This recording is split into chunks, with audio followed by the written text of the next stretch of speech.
I want you to smell the Krispy Kreme on Battleground Avenue when that hot now sign glowing red like a warning you ain't ready to read yet. I want you to feel that sticky July heat, the kind that make your thighs stick to the car seat and your breath comes shallow, the kind where even the air conditioner just pushing hot air around. I want you to hear them cicadas screaming in the trees like they know what's coming, like nature itself trying to tell you to brace yourself. Because this story right here, it started with 8 innocent words from a baby who didn't know she was handing her mama a grenade with the pin already pulled. And it ended with a woman who took that explosion and built a whole empire from the ashes. Before we go any further, do me a favor. Drop in the comments right now where you joining me from. Are you in your car on lunch break, lying in bed, scrolling when you should be asleep, cooking dinner with your phone propped up on the counter? I want to know how far these stories traveling, how many hearts they touching. Let me see you down there. Now let's walk into this fire together. My name is Jasmine Nicole Carter. I'm 34 years old, born at Moses Cone Hospital right here in Greensboro, North Carolina, raised off Martin Luther King Jr. Drive in a house where my grandmother's hands turned flour and faith into miracles every Sunday. For the last 14 months, I've been carrying a secret so heavy it bent my back, bruised my soul, and made me question if I was strong enough to be called a woman. But tonight, right now, in front of y'all and in front of God, I'm laying that burden down. And baby, I ain't never picking it back up. It was a Tuesday, June 11th, 2024. The kind of hot that make you remember why they call it the Dirty South. Heat rippling off the asphalt, the sun beating down angry, the thermometer on the bank sign flashing 97 degrees at 4 in the afternoon. I had just picked up my baby girl Aaliyah from summer camp at the YMCA on Phillips Avenue.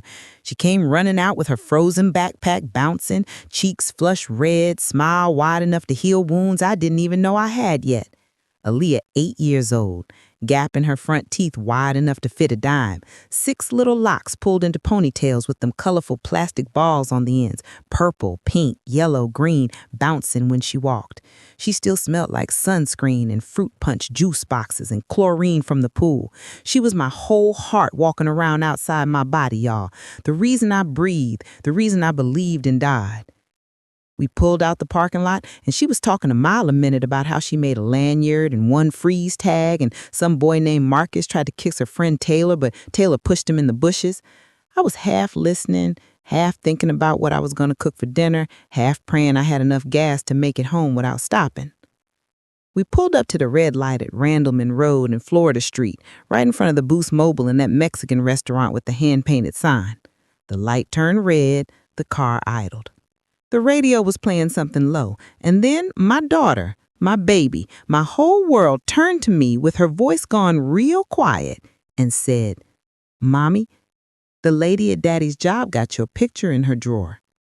Y'all, I almost ran that red light straight into oncoming traffic. My heart didn't just skip a beat. It dropped straight down through my chest, through my stomach, down past my sandals, through the floor of that Honda, and crack on the hot pavement underneath. Time slowed down. I could hear every breath, every car passing, every word about to come out her mouth. I gripped that steering wheel so tight my knuckles went white. Tried to keep my voice steady. Tried to sound like mama and not like a woman whose whole life just tilted sideways. "What you mean, baby?" She started twisting one of her little ponytails, the purple one, winding it around her finger slow, nervous. Her voice dropped even softer, the way children do when they know they telling you something big, something grown folks supposed to know but don't. "Daddy took me to his job last week when you was at work on Saturday, remember? And Miss Keisha, she the nice lady with the long, pretty hair, she let me sit at her desk and color while Daddy was in a meeting. And when she opened her drawer to give me the crayons, I saw your picture, the one from when we went to Myrtle Beach last year. You was wearing that yellow bathing suit with the white flowers. I thought maybe you gave it to her 'cause y'all was friends." The light turned green. Somebody behind me honked. I pressed the gas, but I don't even remember doing it. My hands were shaking. My vision got blurry. My throat closed up so tight I couldn't swallow. Y'all feel that? That chill crawling up your spine slow like cold fingers, that weight pressing down on your chest, that moment when your whole world cracked clean in half and you realize you've been living a lie so thick you was breathing it in like air? That was the exact moment my marriage tied. Because Miss Keisha Monet Robinson, wasn't my friend. She was 26 years old, light-skinned with that red undertone, long Brazilian weave down her back that she always flippin', nails always done in them long stiletto shapes with rhinestones and designs.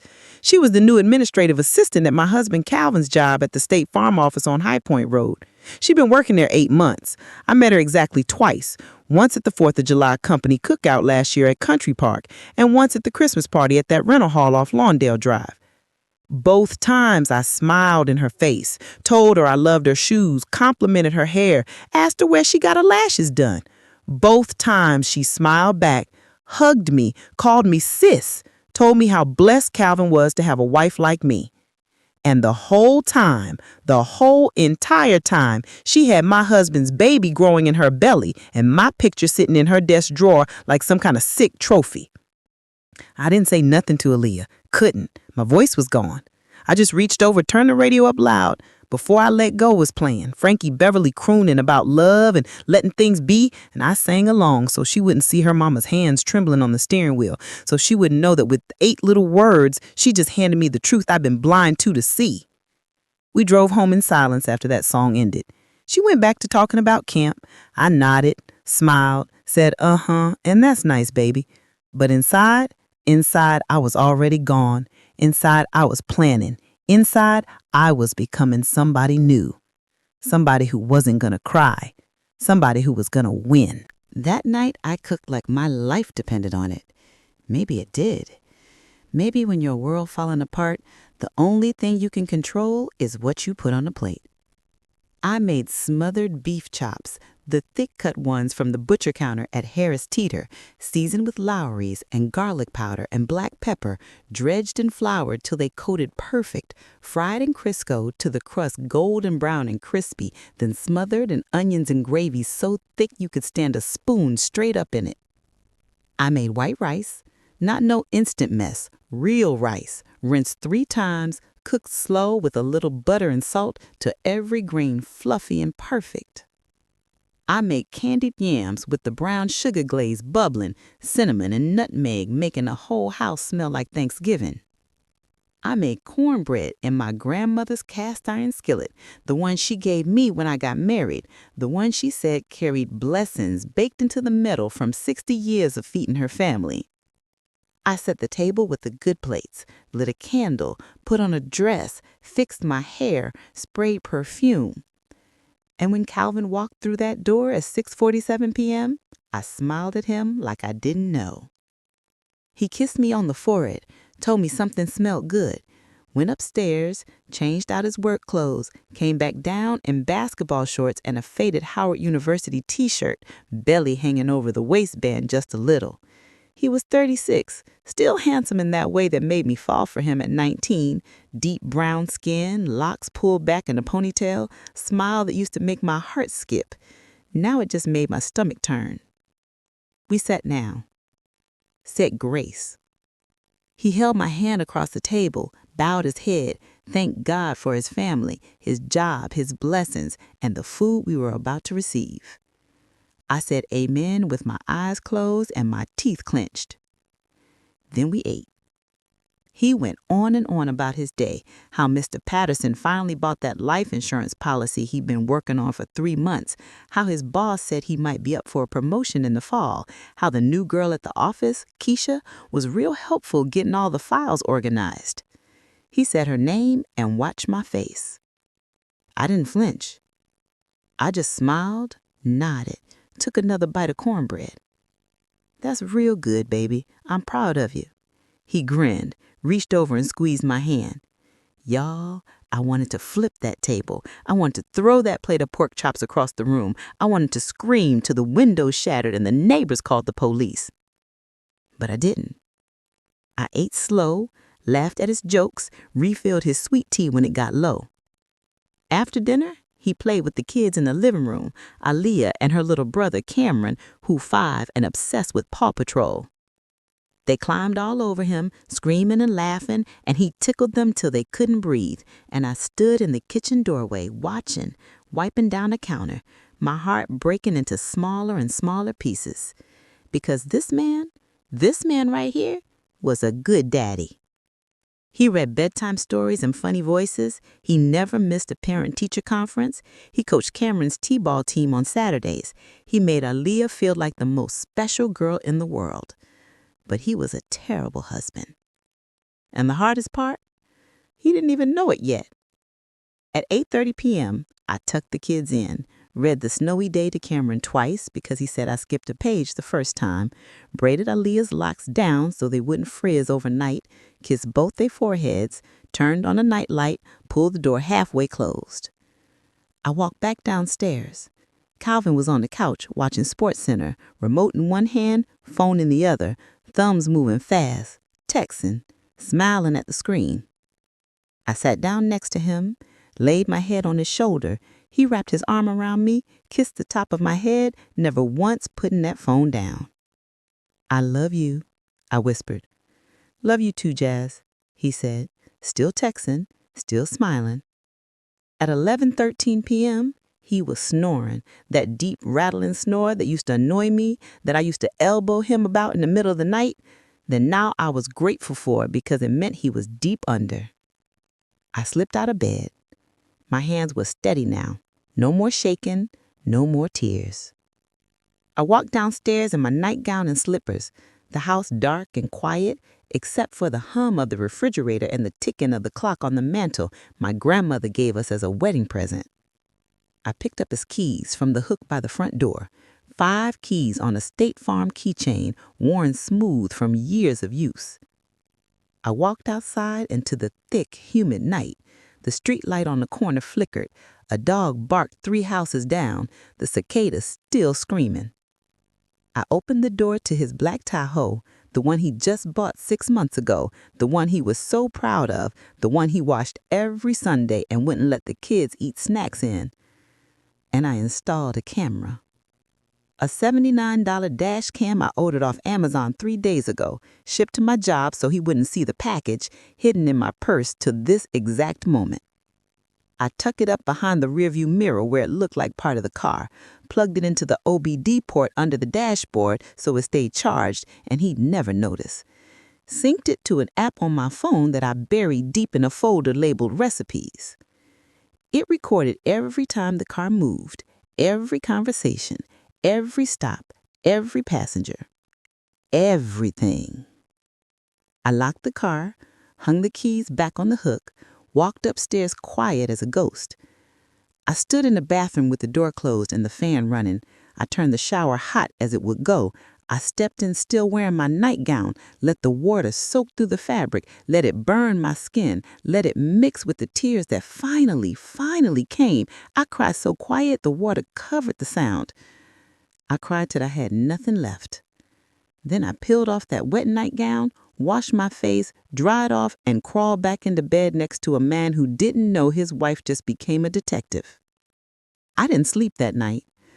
I just stared at the ceiling, listening to him snore, watching the shadows from the street light move across the walls, feeling the weight of what was coming settle over me like a blanket made of lead. And I made myself a promise. Whatever I found, I wouldn't cry again. I wouldn't scream. I wouldn't beg. I would document. I would plan. I would protect my children, and I would win. The woman who stays calm is the woman who stays in control. And I was about to take control of everything. The next 3 weeks were the longest of my entire life. Longer than labor with Aaliyah. Longer than the month my grandmama was in hospice. Longer than every heartbreak I'd ever survived combined. Because every single morning, I woke up at 4:47 a.m., before the sun, before the birds, before the world had any idea what was happening inside this house. And I sat at the kitchen table, in the dark, with my phone and a cup of coffee strong enough to wake the dead. And I watched my marriage die in high definition. That camera recorded everything. Every trip, every word, every betrayal. I saw him leave for work early at 6:15 a.m. on a Wednesday and drive straight to her apartment complex off Holden Road, them red brick buildings with the speed bumps and the pool nobody ever uses. I saw her come out at 6:31 a.m. in a silk robe, hair wrapped, barefoot on the concrete, leaning into the driver's window, kissing him slow and deep while the sun came up pink and gold behind him. I saw him pick her up after work at 11:47 p.m. on a Thursday, her climbing into the passenger seat in a tight black dress and heels, laughing at something he said, reaching over to touch his face, her long nails painted red like warning signs I never saw coming. I saw them drive to the Marriott on Bedford Parkway, the nice one with the indoor pool and the breakfast buffet, the one where me and the kids went swimming last summer and Calvin said it cost too much to get a room just for fun. Apparently, it didn't cost too much when it came to her. I watched them pull into the parking deck at 12:03 a.m. The camera caught everything, the timestamp in the corner, the GPS coordinates at the bottom, the audio crystal clear. I heard her say, "You told her you was working late again?" He laughed. She don't even question it no more. I heard her say, "Good, I want you all night." They walked into that hotel at 12:11 a.m. They came out at 3:52 a.m.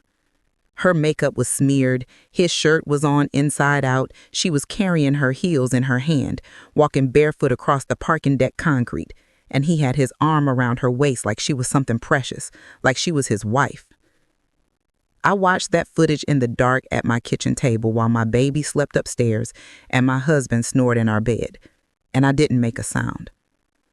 I just took a sip of coffee, saved the video, and kept watching. There were more. So many more. I saw them at the Olive Garden on Wendover, sharing a plate of breadsticks, her feeding him bites of tiramisu across the table. I saw them parked behind the abandoned Kmart on East Cone, windows fogged up, car rocking, audio catching every moan, every whisper, every "I love you" that should have been mine.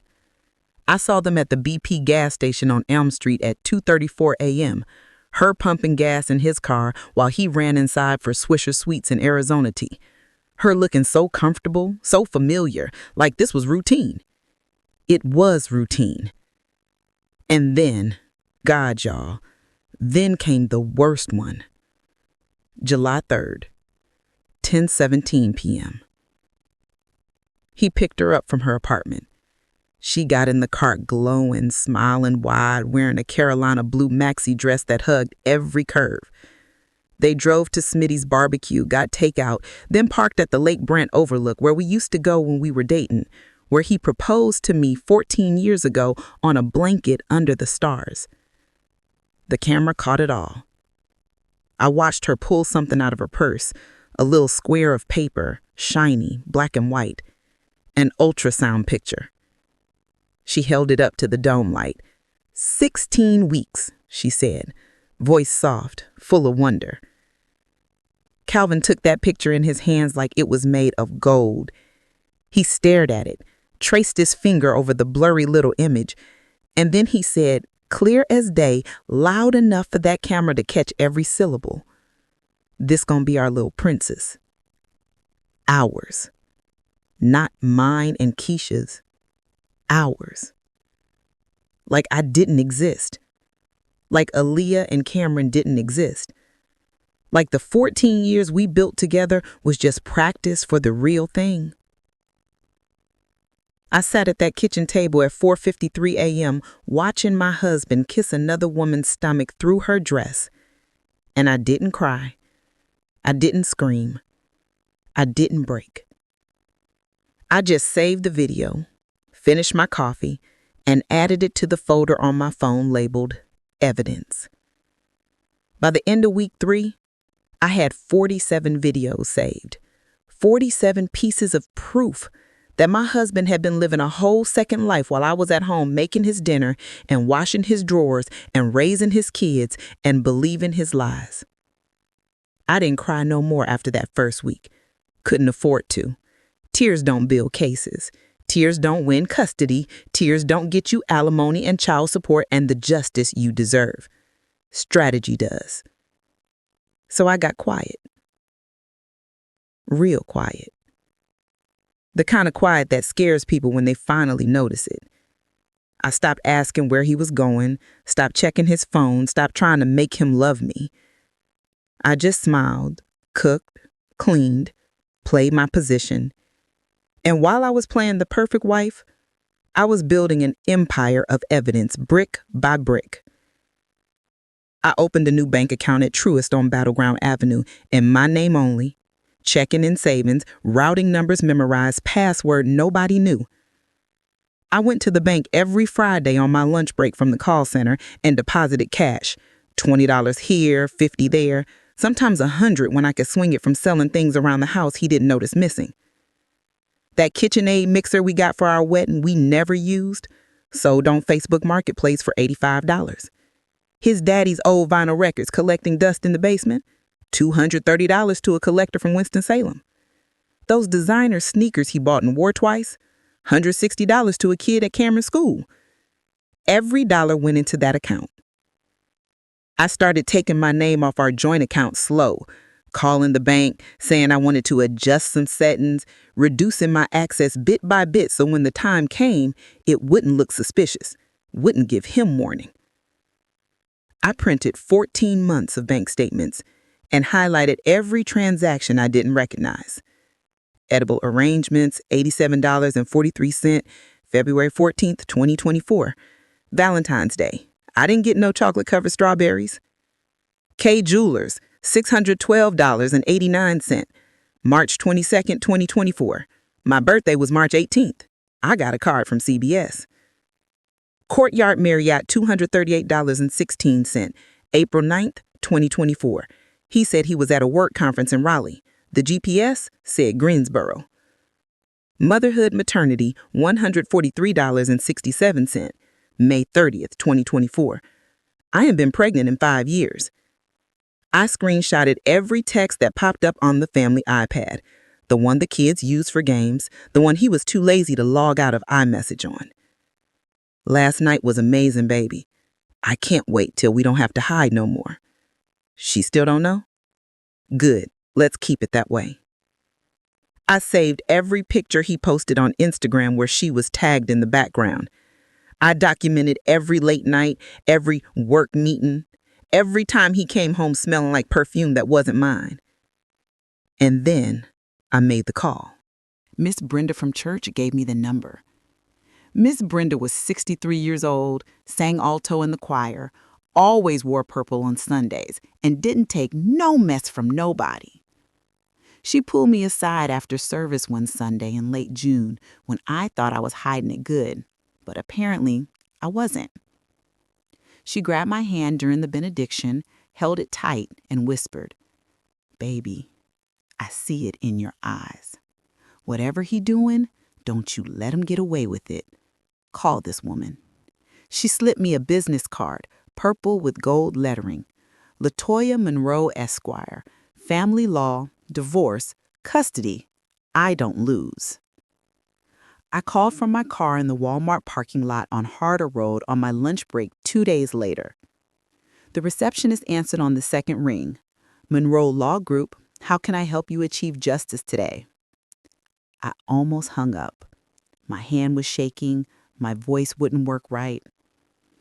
I need to talk to Miss Monroe about a divorce. She has an opening Friday at 3 p.m. Consultation is $250, credited towards your retainer if you hire her. Can I get your name? Jasmine Carter. We'll see you Friday, Mrs. Carter. And honey, the receptionist's voice dropped low, kind, knowing. Bring everything. I brought everything. Friday, July 12th, 3 p.m., I walked into that office on Elm Street downtown. 8th floor, glass doors, reception area with leather chairs and abstract art on the walls that probably cost more than my car.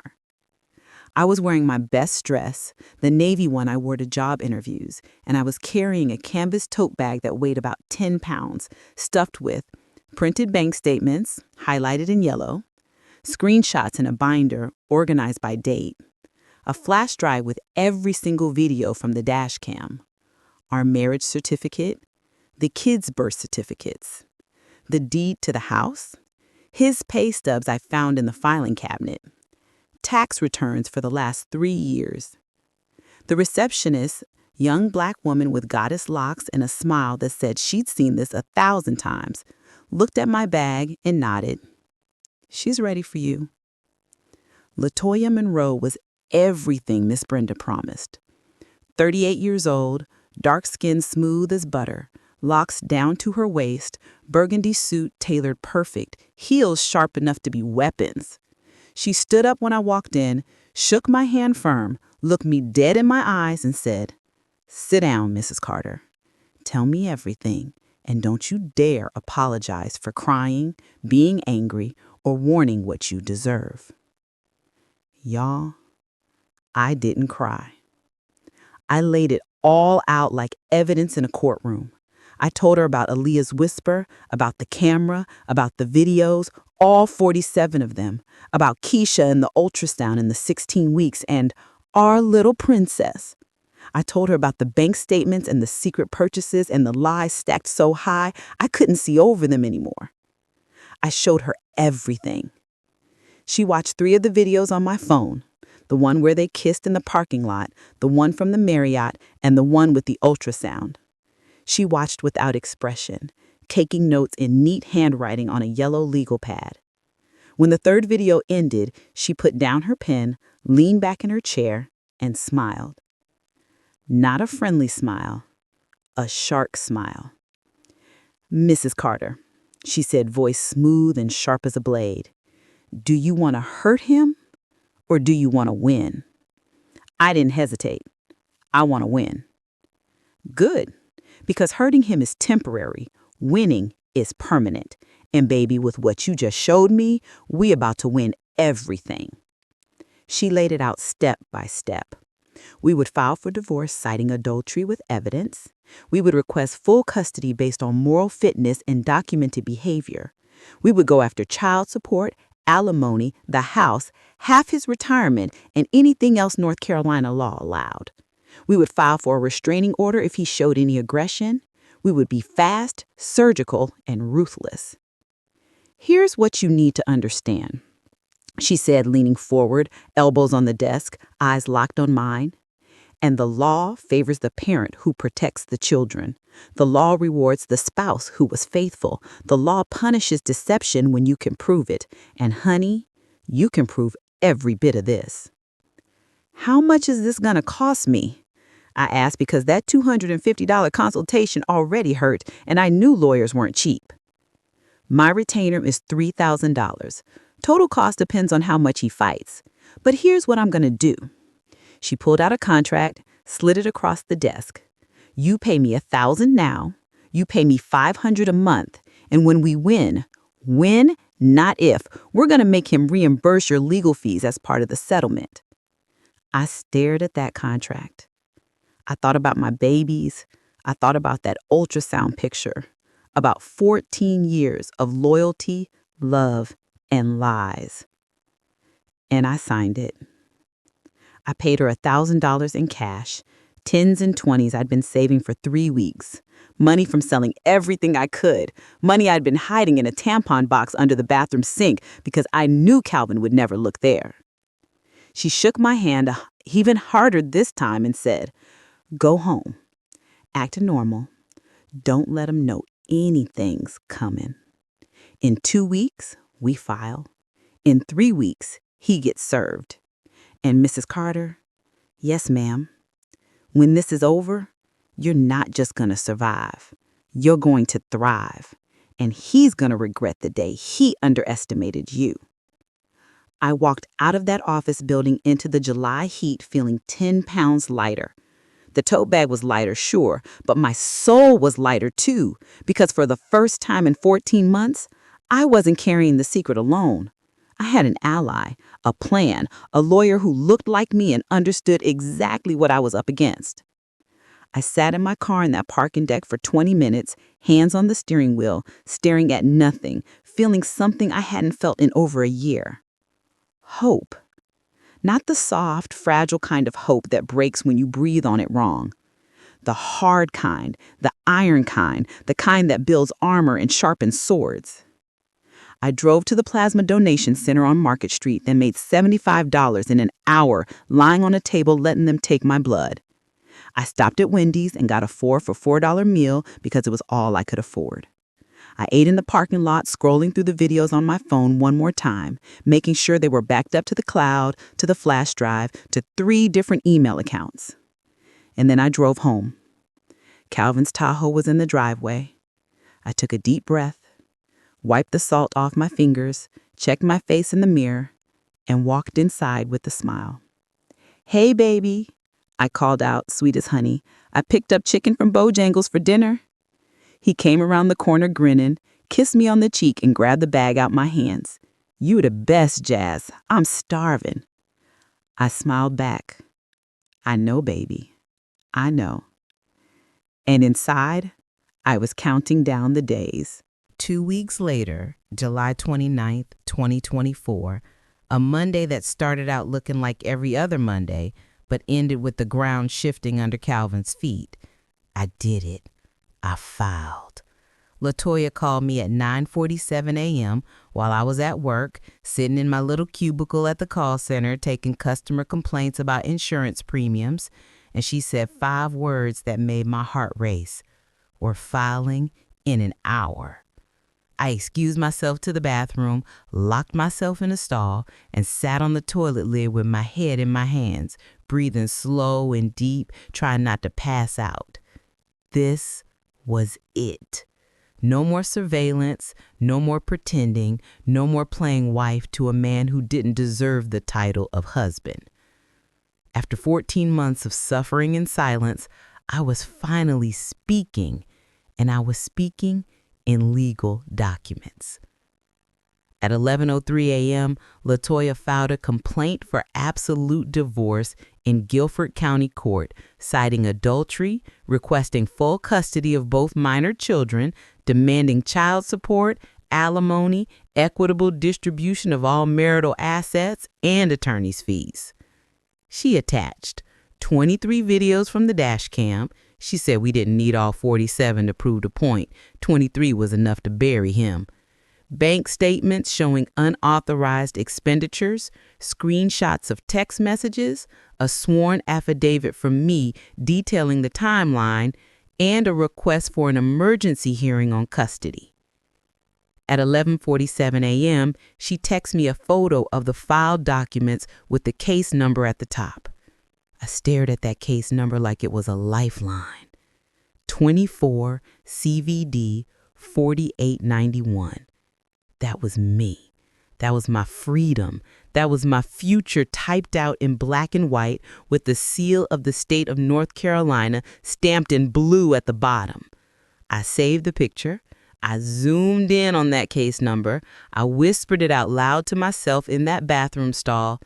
Then I flushed the toilet, even though I hadn't used it, washed my hands, fixed my face, and went back to my desk. I smiled at my coworker Lisa when she asked if I was okay. "I'm perfect," I said, and for the first time in over a year, I meant it. The next step was the hardest part, the serving. In North Carolina, you can't just hand somebody divorce papers yourself. It has to be official. It has to be a sheriff or a professional process server, somebody neutral, somebody who can stand up in court and say, "Yes, Your Honor, I handed him these documents and he knew exactly what they were." LaToya hired the best process server in Greensboro. Big dude named Marcus, who used to be a cop, 6'4", bald head, arms like tree trunks, voice deep enough to rattle your chest. She scheduled it for Friday, August 2nd at 2:30 p.m.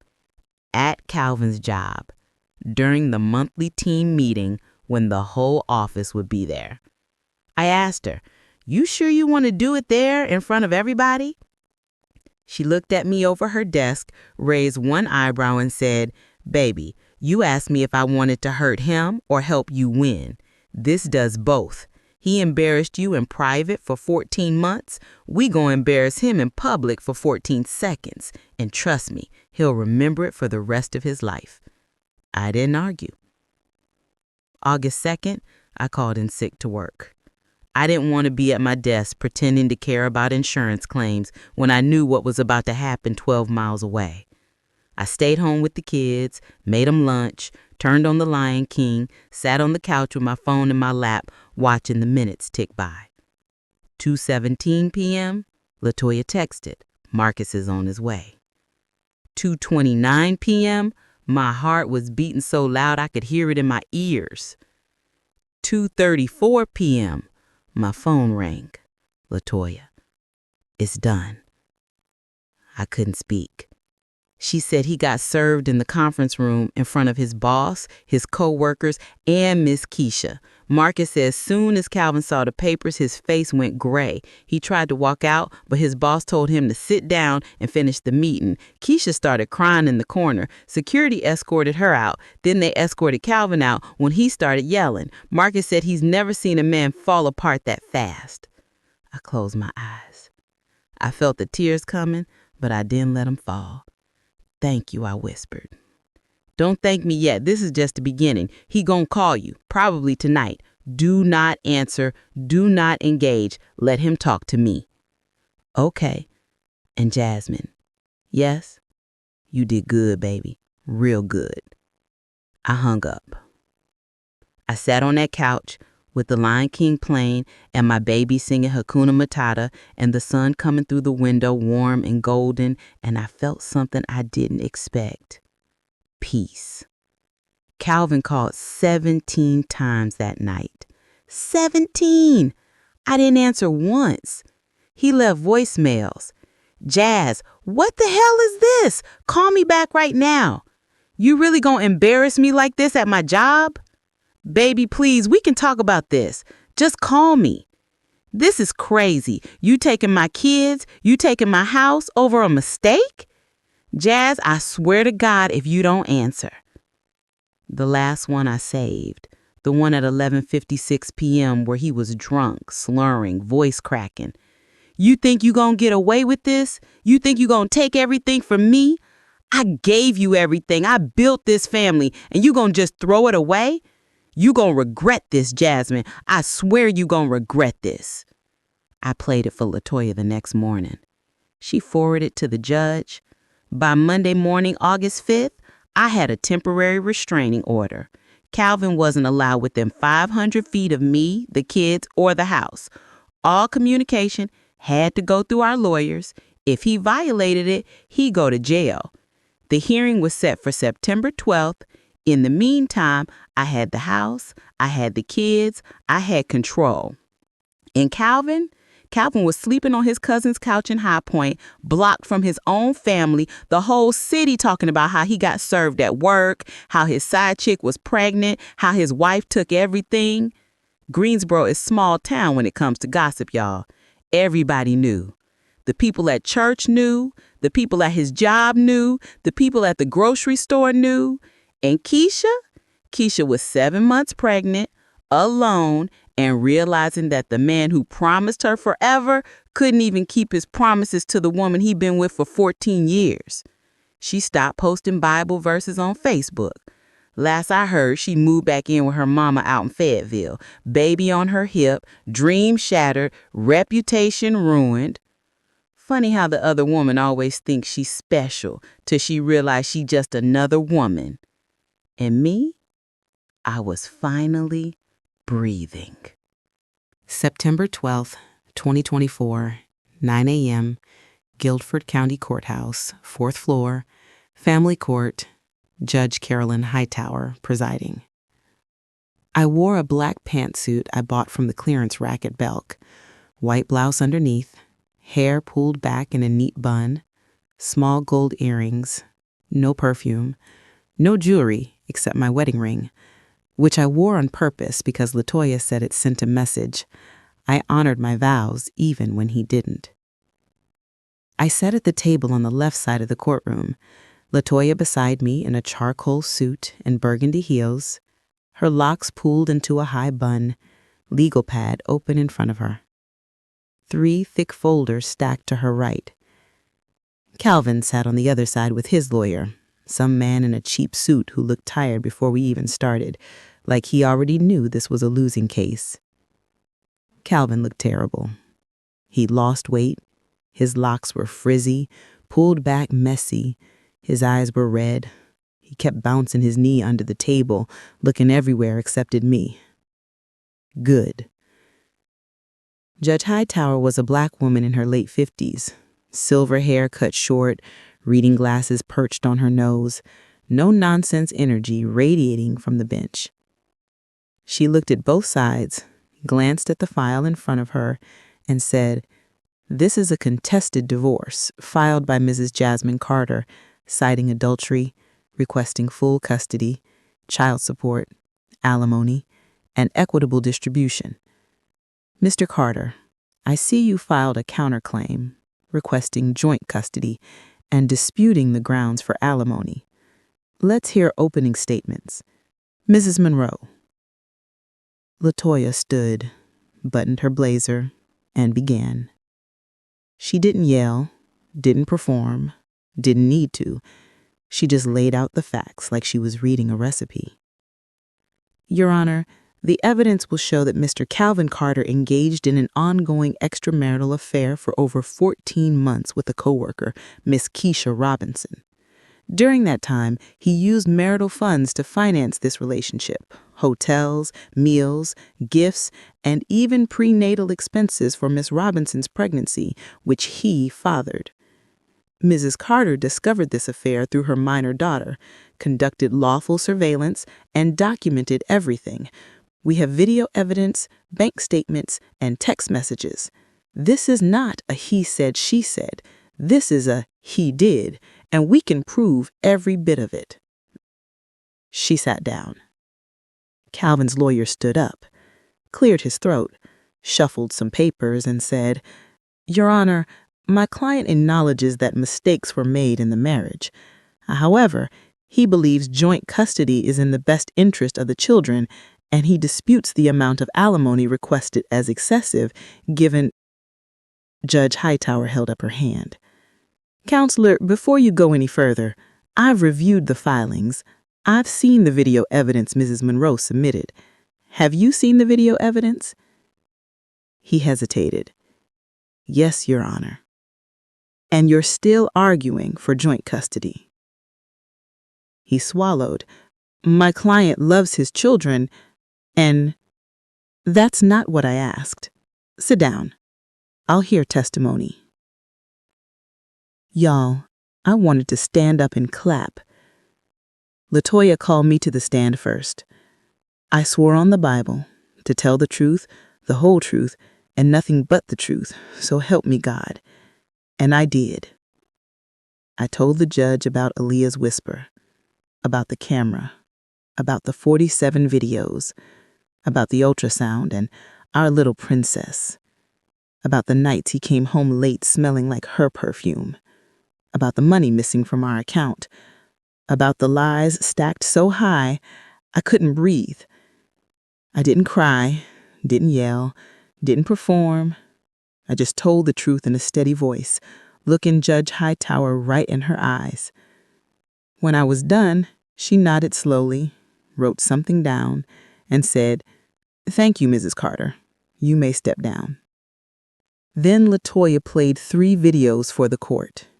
The one from the Marriott parking deck, the one where Keisha showed Calvin the ultrasound, and the one where he kissed her stomach and said, "This gonna be our little princess." The courtroom was silent except for the audio from the dash cam. Calvin's voice, clear as day, full of love and excitement for a baby that wasn't mine. When the 3rd video ended, Judge Hightower took off her glasses, rubbed her eyes, and looked at Calvin like she was looking at something stuck to the bottom of her shoe. "Mr. Carter, does your attorney wish to call you to testify?" His lawyer whispered something to him. Calvin shook his head. "No, Your Honor." Smart move, because what was he going to say? Judge Hightower didn't deliberate long. She flipped through the file one more time, looked up, and said, "I've seen enough. This court finds clear and convincing evidence of adultery. Mrs. Carter is granted an absolute divorce effective immediately. Full physical and legal custody of both minor children is awarded to Mrs. Carter. Mr. Carter is granted supervised visitation every other Saturday from 10 a.m. to 4 p.m., pending a clean drug test and anger management classes." Calvin's lawyer started to object, but the judge kept talking. Mr. Carter is ordered to pay child support in the amount of $1,200 per month. He is ordered to pay alimony in the amount of $800 per month for 5 years. The marital home is awarded to Mrs. Carter. Mr. Carter's 401k will be split 50-50. Mrs. Carter is awarded her attorney's fees in the amount of, she glanced at the filing, $4,300 to be paid by Mr. Carter within 60 days. She banged the gavel. "We're adjourned." I sat there, stunned. LaToya squeezed my hand under the table and whispered, "I told you, we don't lose." Calvin stood up, face red, jaw tight, and for a second I thought he was going to say something, but his lawyer grabbed his arm and pulled him toward the door. As he walked past my table, I looked at him, really looked at him, and I saw it. Not anger, not hatred, regret. Too late, baby. Way too late. Outside the courthouse, standing on the steps with the September sun warm on my face, LaToya handed me a folder. Certified copies of everything. The divorce decree, the custody order, the child support order. Keep these somewhere safe. If he violates anything, you call me immediately. "Thank you," I said, and this time my voice cracked just a little. "Thank you for believing me." She smiled. "I didn't just believe you, Jasmine. I believed in you. And now you need to believe in yourself. You just got your life back. Don't waste it." I drove home in a daze. I pulled into the driveway of the house that was now mine. Legally mine. No cosigner, no joint ownership. I walked inside and it was quiet. The kids were at school. The house was clean. The sun was coming through the kitchen window. And I stood in the middle of my living room and I cried. Not sad tears. Relief tears. Freedom tears. The kind of tears that wash you clean. I cried for the girl who married Calvin at 20 years old, thinking love was enough. I cried for the woman who spent 17 years trying to be enough for a man who didn't value her. I cried for the mama who almost let her babies grow up thinking that kind of betrayal was normal. And then I dried my face, poured myself a glass of sweet tea, sat on my porch, and started planning my next move. 3 weeks after the divorce was finalized, I sold the house on Brewster Street. I know what you're thinking. Jasmine, the judge gave you that house. Why would you sell it? Because that house had ghosts in every room. I couldn't walk through the kitchen without seeing Calvin sitting at the table lying to my face. I couldn't sleep in that bedroom without remembering the nights I cried myself to sleep while he snored beside me, smelling like her.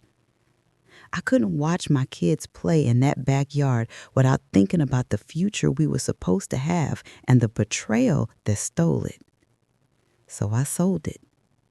Got $240,000 after the mortgage was paid off.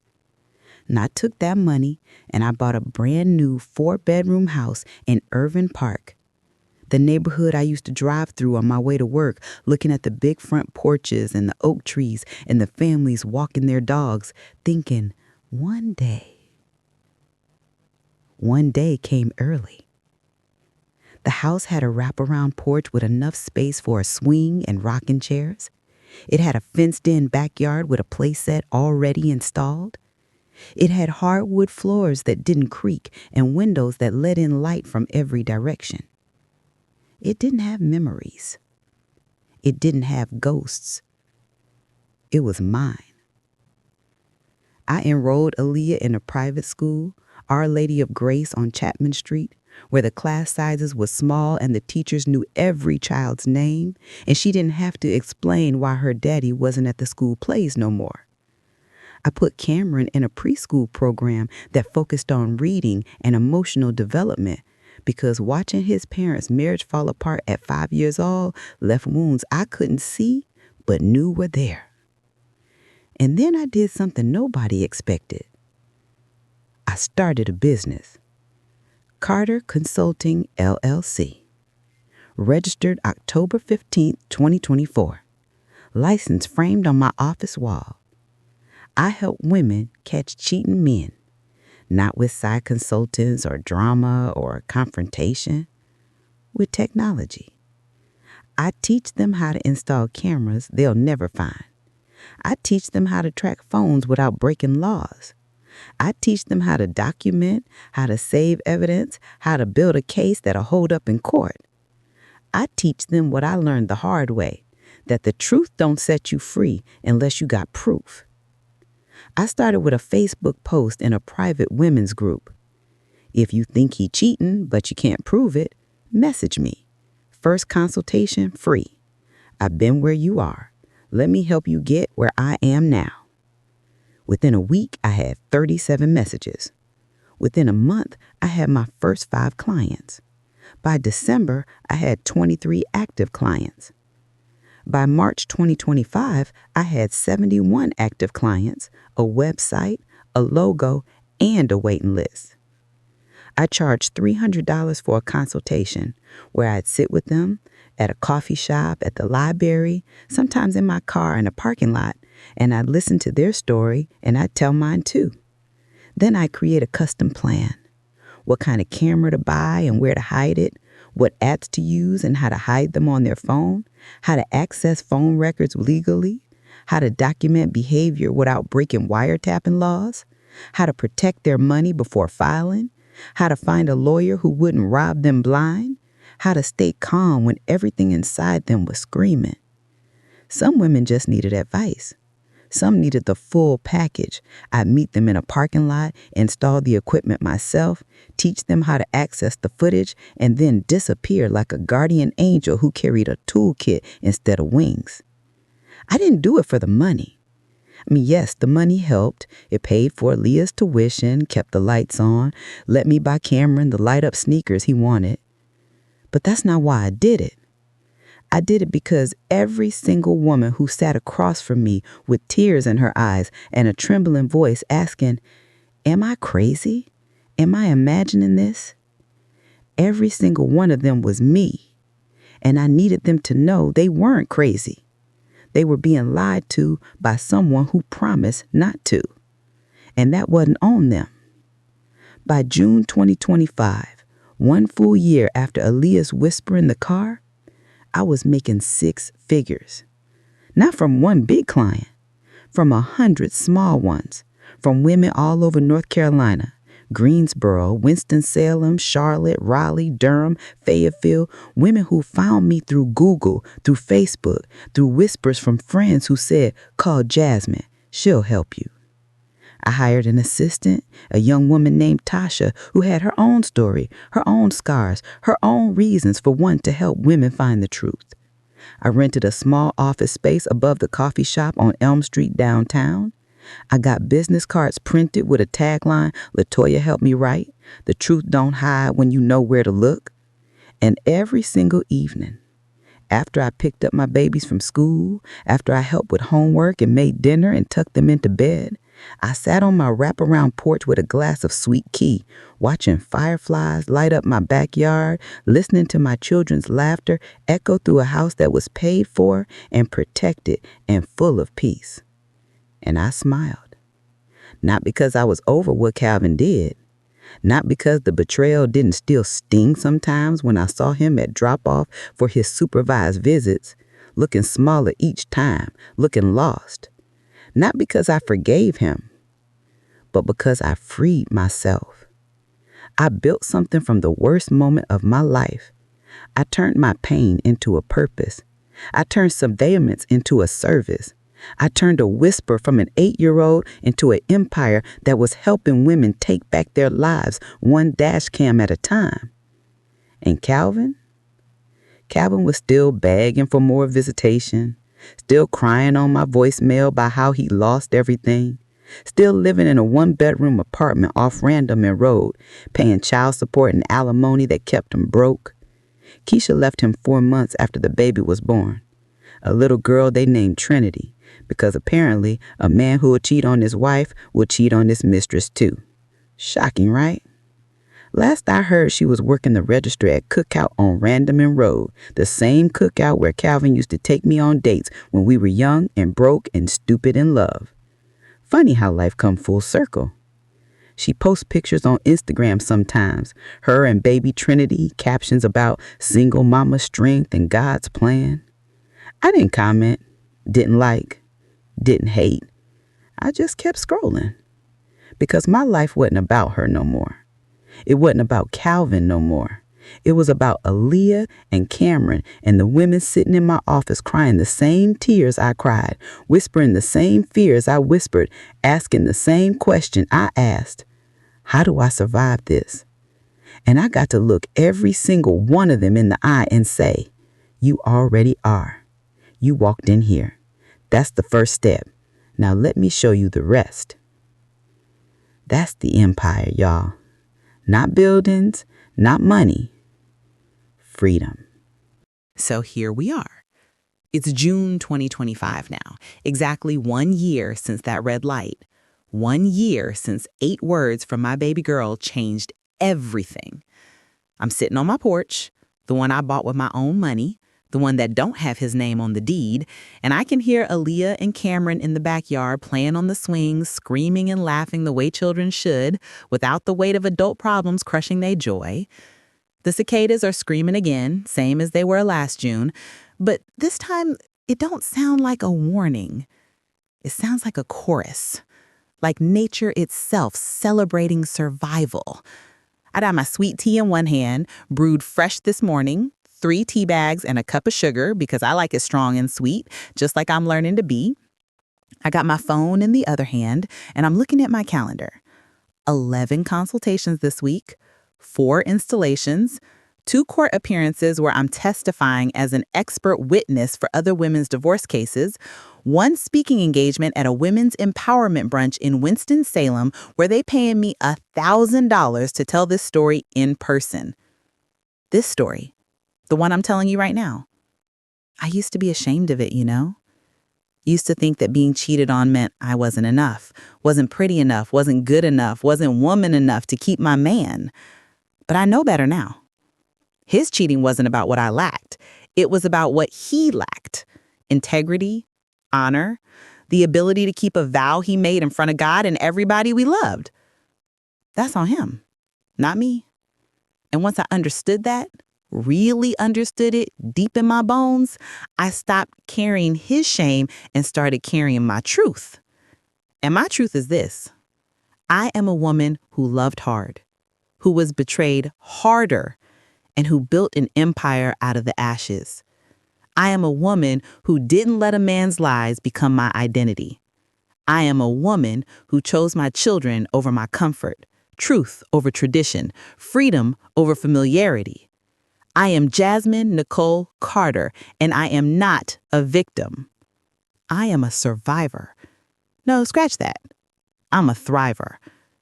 And if you're watching this right now and some part of this story is hitting too close to home, if you feeling that tightness in your chest, if you've been ignoring signs because you don't want to believe what your gut already knows, if your baby just whispered something that made your world tilt sideways, that whisper wasn't sent to break you. It was sent to wake you. God don't let secrets stay buried when it's time for you to be free. Sometimes freedom look like an 8-year-old in the front seat of a Honda pointing out pictures in a desk drawer. Sometimes it look like a camera hidden behind a rearview mirror. Sometimes it looked like 14 months of evidence saved in a folder on your phone labeled recipes. Sometimes freedom is quiet and strategic and patient. And sometimes, most times, freedom is expensive. It costs you the life you thought you had. It costs you the man you thought you knew. It costs you the dream you've been holding on to with bloody fingers. But let me tell you what it give you back. Yourself, your peace, your truth, your ability to look in the mirror and respect the woman looking back. I wouldn't wish this pain on nobody, but I also wouldn't trade where I'm standing now for where I was a year ago, not for anything in this world. A year ago, I was living a lie. Today, I'm living my truth.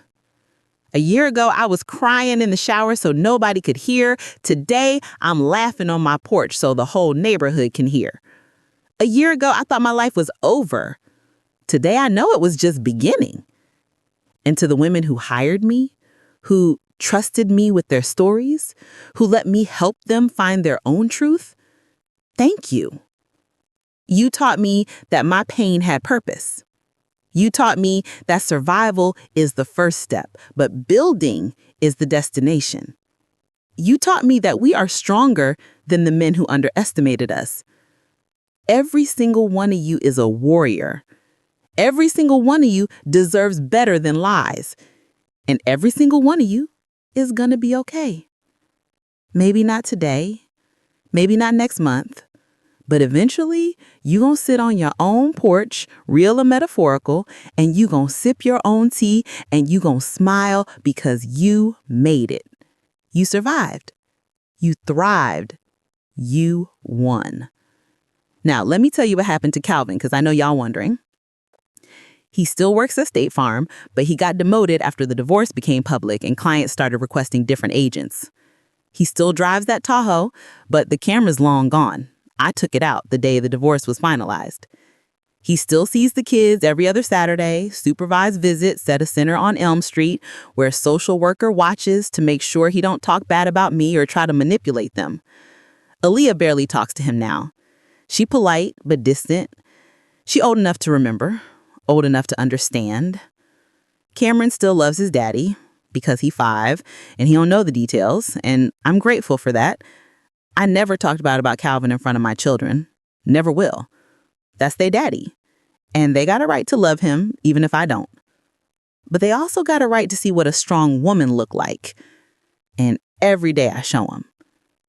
Last month, Calvin sent me a message through his lawyer asking if we could talk, just the two of us, about co-parenting better.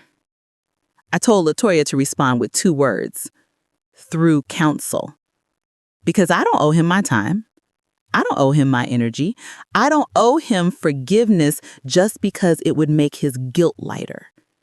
I owe myself peace. And if that means he got to live with regret for the rest of his life, so be it. Actions got consequences. He made his choices. Now he living with them. And me, I'm living with mine. And baby, my choices led me to freedom. So if you watching this from Greensboro, Charlotte, Raleigh, Durham, Fayetteville, Atlanta, Houston, Memphis, Chicago, New York, LA, wherever you are right now, whatever time zone you in, whatever language you speak, drop your city in the comments. Let me see you. Let me know this story reached you. Let me know you heard, because these stories, they ain't just for entertainment.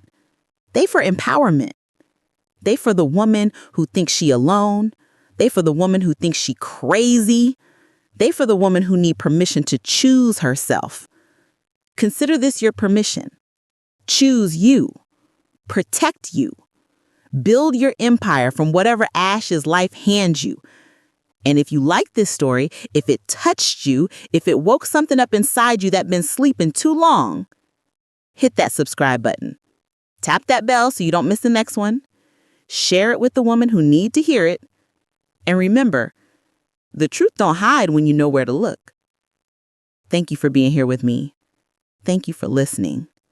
And I'll see y'all in the next story. Goodbye.